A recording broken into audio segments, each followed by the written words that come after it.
Kisah Nabi Lut alaihi salam dan kaum Sodom. Kisah ini disebutkan beberapa kali dalam Al-Quran, salah satunya dalam surat Hud ayat 77 hingga 83. Diceritakan bahwa Nabi Lut alaihi salam diperintahkan oleh Allah Subhanahu wa Ta'ala untuk berdakwah kepada kaum Sodom yang telah melakukan penyimpangan besar. Mereka memilih pasangan dari sesama jenisnya, bahkan dengan berani menantang Nabi Lut untuk menurunkan azab Allah Subhanahu wa Ta'ala. Nabi Lut alaihi salam tinggal di sebuah kota bernama Sodom yang terletak di negeri Al-Gaur, dekat dengan bukit Baitul Maqdis. Penduduk kota ini atau kaum Sodom banyak yang menyimpang dari ajaran Allah. Buktinya masih terjadi perampokan atau penyamunan. Selama tinggal di kota Sodom, Nabi Lut berdakwah kepada kaumnya dengan santun. Namun sikap kaumnya justru berkebalikan.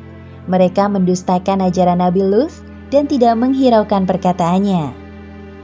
Wahai kaumku, mengapa kalian tidak bertakwa? Sesungguhnya aku adalah seorang rasul kepercayaan yang diutus kepadamu.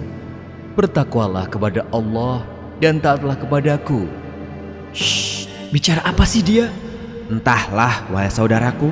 Aku bosan sekali mendengar Lut mengoceh tentang keimanannya itu. Mereka terus saja mengobrol seolah-olah tidak mendengar perkataan Nabi Lut. Wahai kaumku, aku sekali-kali tidak minta upah kepadamu atas ajakan mulia ini. Jadi, engkau kemari minta upah kepada kami?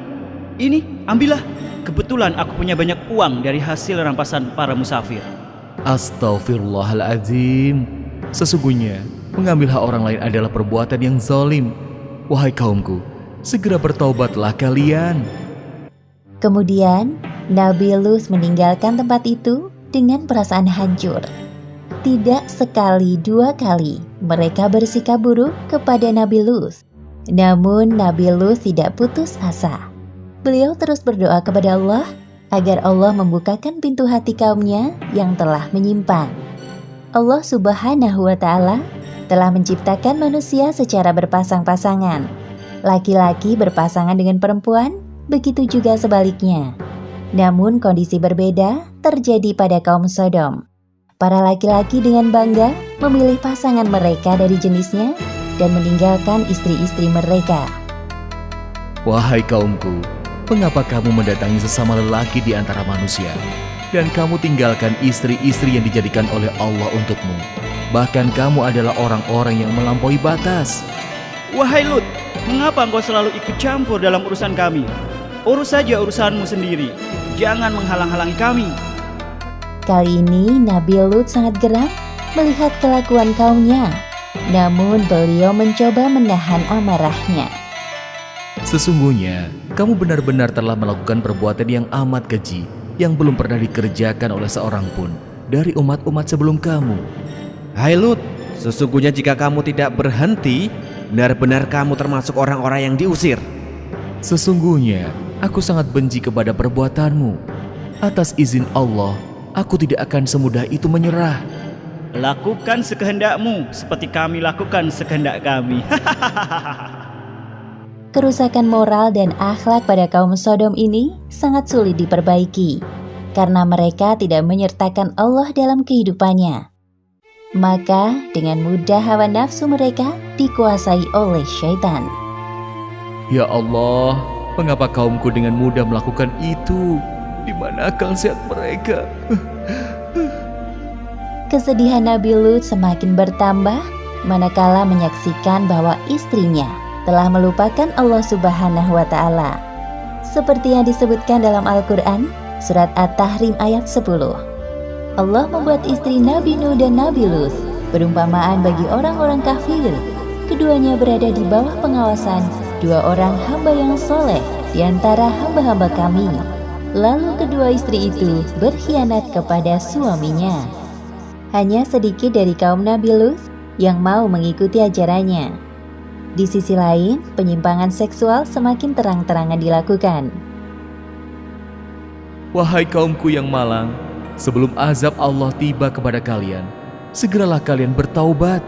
Sesungguhnya Allah Subhanahu wa Ta'ala itu Maha Pengampun lagi Maha Omong kosong semua itu, wahai Lut. Datangkanlah kepada kami azab Allah jika kamu termasuk orang-orang yang benar. Nabi Lut tidak habis pikir dengan permintaan kaumnya. Kemudian dalam keputusasaannya, beliau memohon kepada Allah. Ya Tuhanku, tolonglah aku dengan menimpakan azab atas kaum yang berbuat kerusakan itu. Beberapa hari kemudian, datanglah 3 malaikat ke rumah Nabi Lut. Mereka menyamar sebagai manusia yang rupawan.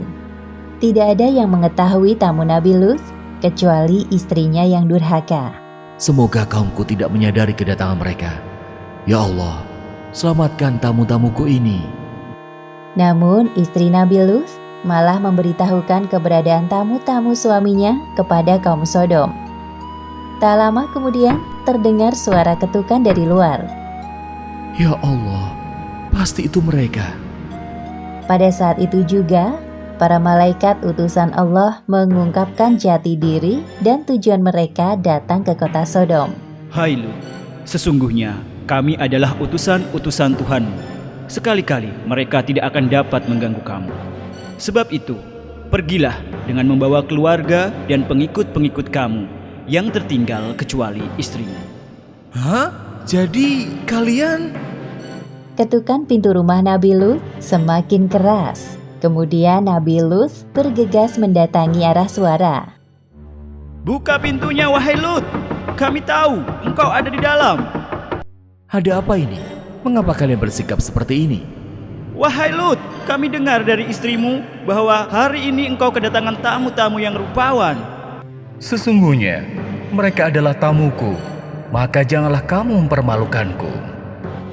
Jadi, engkau memang sengaja menyembunyikan mereka? Hah? Wahai kaumku, bertakwalah kepada Allah dan janganlah kamu membuat aku terhina. Banyak bicara, minggir kau. Atas perbuatan kaum Sodom ini, para malaikat itu membuat buta mata mereka. Hah? Ada apa dengan mataku ini? Kenapa aku tidak bisa melihat? Oh, tidak. Ini apa yang terjadi?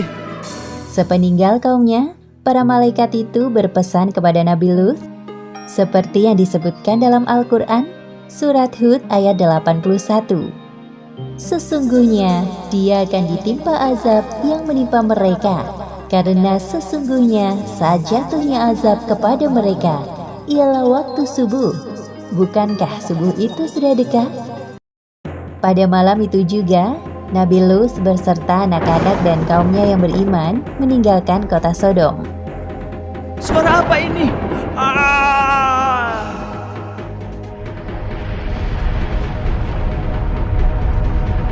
Akhirnya azab yang mereka tunggu-tunggu datang. Seperti yang disebutkan dalam Al-Quran, surat Hud ayat 82. Maka tatkala datang azab kami jadikan negeri kaum Lut itu yang ada di atas ke bawah, kami balikkan, dan kami hujani mereka dengan batu dari tanah yang terbakar dengan bertubi-tubi.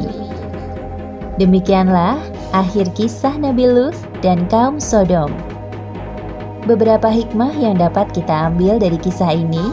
Pertama, kegigihan Nabi Lut dalam berdakwah kepada kaum Sodom patut kita jadikan teladan. Kedua, tidak sepantasnya kita menantang Allah dengan menurunkan azab. Dan ketiga, hendaknya kita menjaga diri agar tidak terjerumus dalam penyimpangan seksual. Wallahu a'lam bishawab.